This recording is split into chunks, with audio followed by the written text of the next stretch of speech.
आज 11 साल का इनका रिपोर्ट कार्ड ये है कि देश में सबसे ज्यादा बेरोजगारी हरियाणा में, देश में सबसे ज्यादा नशा हरियाणा में, देश में सबसे ज्यादा डंकी के रास्ते विदेश में जाने वाले युवाओं में नंबर हरियाणा का, कानून व्यवस्था सबसे ज्यादा चौपट आज हरियाणा में। एक कोई केंद्र सरकार से कोई बड़ी रेल परियोजना, कोई बड़ी मेट्रो परियोजना हरियाणा को नहीं दिलवा पाए 11 साल में। छोटा समय नहीं होता 11 साल। 1 इंच मेट्रो को आगे नहीं बढ़वा पाए 11 साल में। कोई पैसेंजर, कोई एक नई लाइन 11 साल में नहीं बनवा पाए हरियाणा के अंदर। कोई एक बड़ा पावर प्रोजेक्ट हरियाणा में नहीं लगवा पाए, ना थर्मल का प्रोजेक्ट लगवा पाए, परमाणु वाला फतेहाबाद वाला आज तक उसको कमीशन नहीं करा पाए, ना कोई एक बहुत बड़ी नई केंद्र सरकार के माध्यम से कोई शिक्षा का कोई बड़ा कोई संस्थान या यूनिवर्सिटी हरियाणा के अंदर ये स्थापित करा पाए। तो 11 साल, बल्कि हरियाणा में जो प्रोजेक्ट हमारे समय मंजूर हुए थे, इन 11 साल में वो प्रोजेक्ट एक एक करके हरियाणा से बाहर चले गए।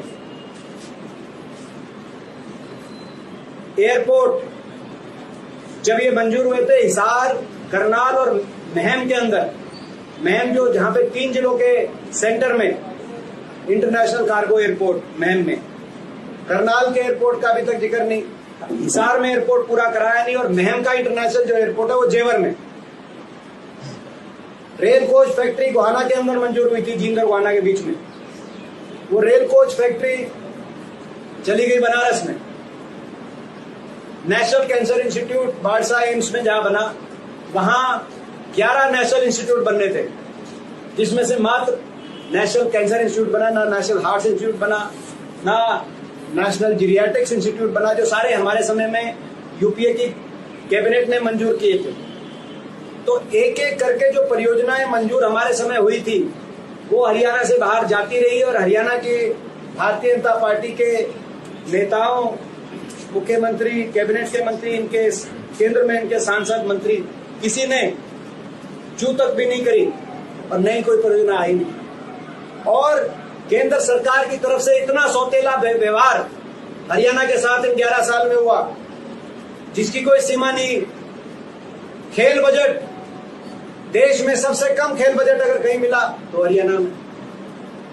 जितना हमसे लिया जाता है जीएसटी में, उसके अनुपात में देश में सबसे कम केंद्रीय बजट में अगर हिस्सेदारी मिल रही है आज किसी एक प्रदेश को, वो हरियाणा प्रदेश को मिल रही है। तो केंद्र की तरफ से तो इतना सौतेला व्यवहार। अब आपने देखा पीछे पानी की जब बात आई तो जो भाखड़ा का पानी हमेशा सदा मिलता आया, भाखड़ा के पानी पे तो कभी विवाद ही नहीं हुआ, तो भाखड़ा का पानी भी पंजाब ने बाधित कर दिया और केंद्र सरकार मूक दर्शक बनी बैठी रही, हमें अपने हक का पानी नहीं दिलवा पाई।